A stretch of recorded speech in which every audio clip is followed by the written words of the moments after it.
CM Manohar Lal Khattar का बड़ा बयान यहां पर आ रहा है। आपको बता दें कि उनका कहना है कि यहां पर बड़ा बयान सामने आ रहा है। 27 फरवरी को विधानसभा भंग होने की चर्चा पर सीएम खट्टर बोले हैं, मैं ना खबर की पुष्टि कर रहा हूं और ना ही इनकार कर रहा हूं।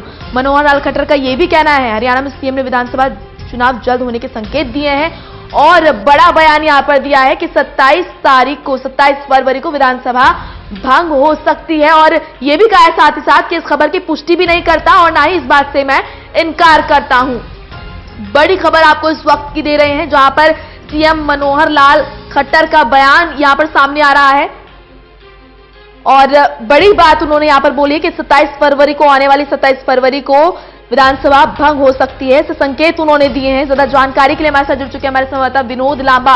विनोद, बड़ा बयान माना जाए इसको मनोहर लाल खट्टर का, साफ तौर पर उनका कहना है कि 27 फरवरी को विधानसभा भंग हो सकती है। नहीं, साफ तौर पर ये नहीं कहना है कि 27 फरवरी को विधानसभा भंग हो सकती है। ये सूत्रों के हिसाब से खबर लगातार आ रही थी, उसको लेकर उन्होंने डिनायल नहीं दिया है। डिनायल नहीं देने का मतलब ये होता है राजनीति में कि आप इनकार नहीं कर रहे हैं और संभावना है कि ऐसा हो सकता है। तौर पर हम नहीं कह रहे हैं कि हाँ, इतना जरूर हम पुख्ता तौर पर कह रहे हैं कि जल्दी विधानसभा कराने को लेकर सॉफ्ट संकेत जो बॉडी लैंग्वेज पढ़नी होती है और हमने बात की है बकायदा, उनको डेट भी बताई कि इस तरह की खबर आ रही है कि 27 फरवरी को हरियाणा विधानसभा भंग हो सकती है। उनका एक लाइन में अगर मैं उनको डिट्टो कोट करूं आपके सामने, तो कहा था कि ना मैं इस खबर का खंडन करूं, ना मैं इस पर अपनी मोहर लगा रहा हूं, आप देखिए कहाँ खबर आई। तो ये इशारा करता है कि अगर उनके पास ऐसी कोई जानकारी होती या फिर इलेक्शन कराने का बिल्कुल मूड ना होता, लगातार कहते थे कर चुके हैं, लेकिन पहली बार है कि जल्दी विधानसभा चुनाव कराने को लेकर, लोकसभा के साथ हरियाणा विधानसभा चुनाव कराने को लेकर मुख्यमंत्री मनोहर लाल खट्टर ने ये सॉफ्ट जो स्टैंड आ रहा है उसे कह सकते हैं कि जल्दी विधानसभा चुनाव हरियाणा में हो सकते हैं और पहली बार स्टैंड में चेंज। आपको याद होगा कि चुनाव जीतने के बाद जब दिल्ली पहुंचे थे, जब हम लोगों ने उनसे बात की थी, समय भी उनका स्टैंड था कि आज सिचुएशन बनी हुई है, यानी कि आज तक तो ये सिचुएशन है कि चुनाव बाद में होंगे, लेकिन लगातार ये स्टैंड बदलता जा रहा है या इंडिकेशन है।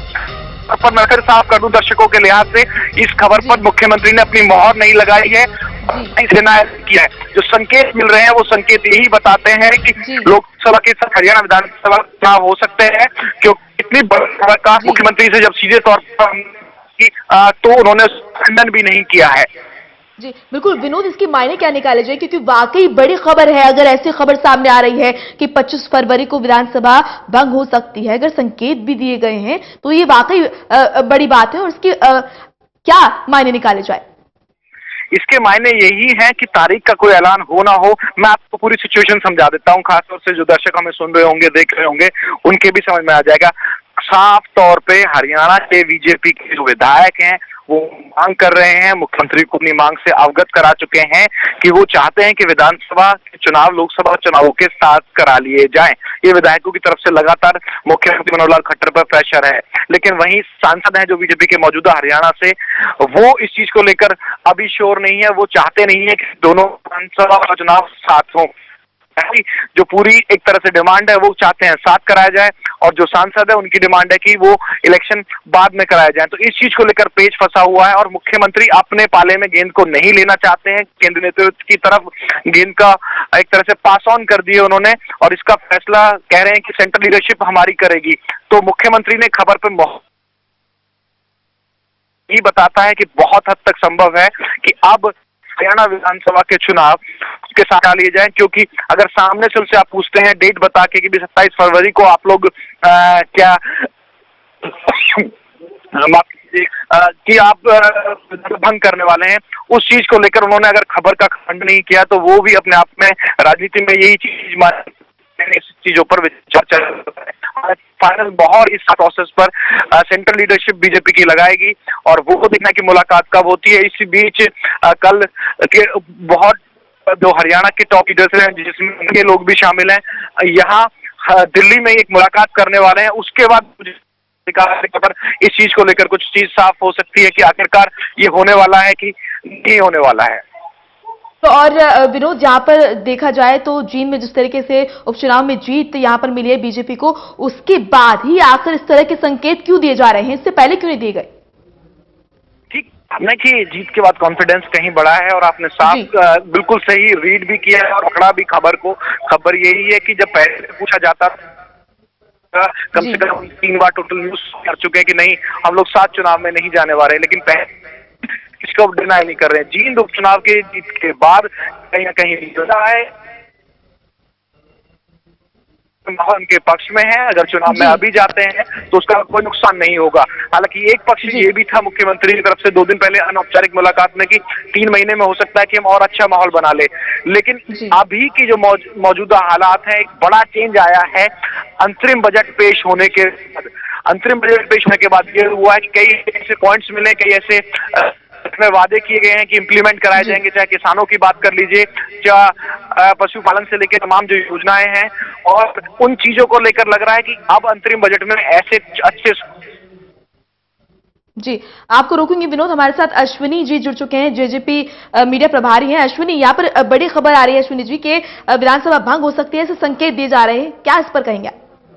देखिए, पहली बात तो ये है कि जो मुख्यमंत्री महोदय ने आज कहा कि ना मैं हाँ कर सकता हूँ ना मैं ना कर सकता हूँ, ये स्थिति एक सीएम के साथ होना असल में ये जाहिर करता है कि सीएम के पास खुद के पास कहने को कुछ नहीं है और जो इनका ऊपर कठपुतली सिस्टम है उसी से सब कुछ चलेगा। एक सीएम होने के नाते वो ऑफिशियल स्टेटमेंट तो दे ही सकते थे कि वो क्या चाहते हैं या उनकी सरकार ने क्या तय किया है। मैं कह सकता हूँ, मैं ना नहीं कह सकता हूँ। प्रदेश के नेता हो, प्रदेश ने आपको नेतृत्व सौंपा है और उसके बाद भी आप इतनी दुविधा में हो कि आप अपनी बात तक नहीं कह सकते जो प्रदेश के लिए एक फ्यूचर में एक जरूरी काम है। यानी आप जो भी करेंगे छुप छुपा के करेंगे और आपके पास इतना भी हकूक नहीं है कि आप आराम से एक बात कह सके कि हाँ इस पे चर्चा है या नहीं है। अब देखा जाए जो अभी इन्होंने बजट पे किया, बजट भी चुनावी घोषणाएं थी और ये चाहते हैं कि जो विधानसभा का वर्तमान आने वाला बजट है, बजट सेशन है, इस तरह ही निकाल दें और जुमलेबाजी करके हो सकता है कि विधानसभा का सेशन के बाद जो है विधानसभा भंग कर दें। हालांकि हम अपनी पार्टी की तरफ से सभी तरह की इनकी चुनावी प्रक्रियाओं के लिए तैयार हैं और अगर ये केंद्र के साथ भी चुनाव कराते हैं तो इनका स्वागत है। बिल्कुल। हमारे साथ कृष्णमूर्ति हुड्डा जुड़ चुके हैं, कांग्रेस के प्रवक्ता, उनसे भी जरा बात कर लेते हैं। यहाँ पर क्या इसके मायने निकालते हैं आप कृष्ण जी, जिस तरीके से यहाँ पर जो खबर आ रही है कि विधानसभा भंग हो सकती है?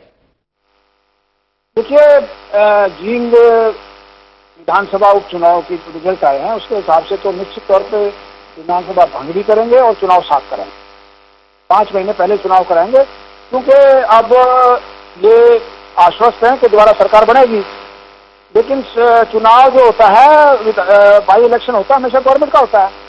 2012 में भी हम जीते थे रतिया में, लेकिन 2014 में उसी रतिया में हम पहले 12,000 से जीते थे, फिर 14-15,000 से हारे थे।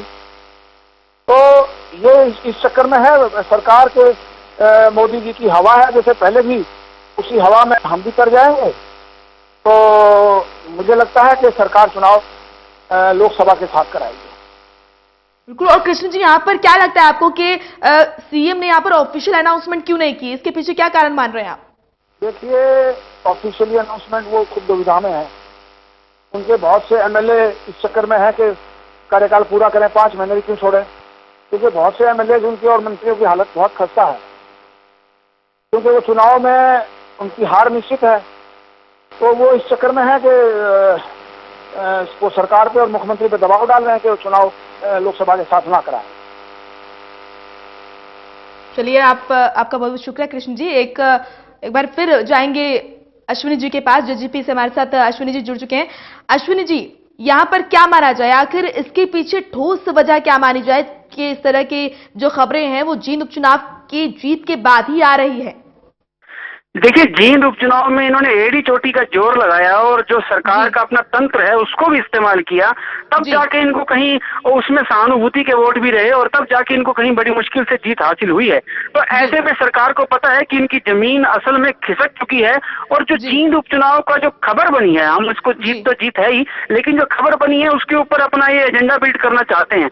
लेकिन अगर देखा जाए तो वर्तमान में सरकार के बाकी सभी, अभी जींद के चुनाव में ही देख लिया था कि मुद्दों पर अगर चुनाव लड़ा जाता सहानुभूति के अलग, अगर मुद्दों पर चुनाव अगर सरकार कर जाती तो इनके पल्ले कुछ नहीं था। इसी तरह पूरे प्रदेश में अगर देखें, ना सड़कें हैं ना बिजली की व्यवस्था, अगर आप देखें बिजली बहुत महंगी है इस वक्त, और अगर शिक्षा का भी देखें तो बुरा हाल है। स्वास्थ्य मंत्री खुद जो है अस्वस्थ नजर आ रहे हैं। तो ये जो है बताती है कि सरकार के मंत्री भी चुनाव आ रहे हैं। आपका ये कहना है कि कहीं ना कहीं मोदी लहर का फायदा यहाँ पर सीएम मनोहर लाल खट्टर लेना चाहते हैं। बहुत बहुत शुक्रिया।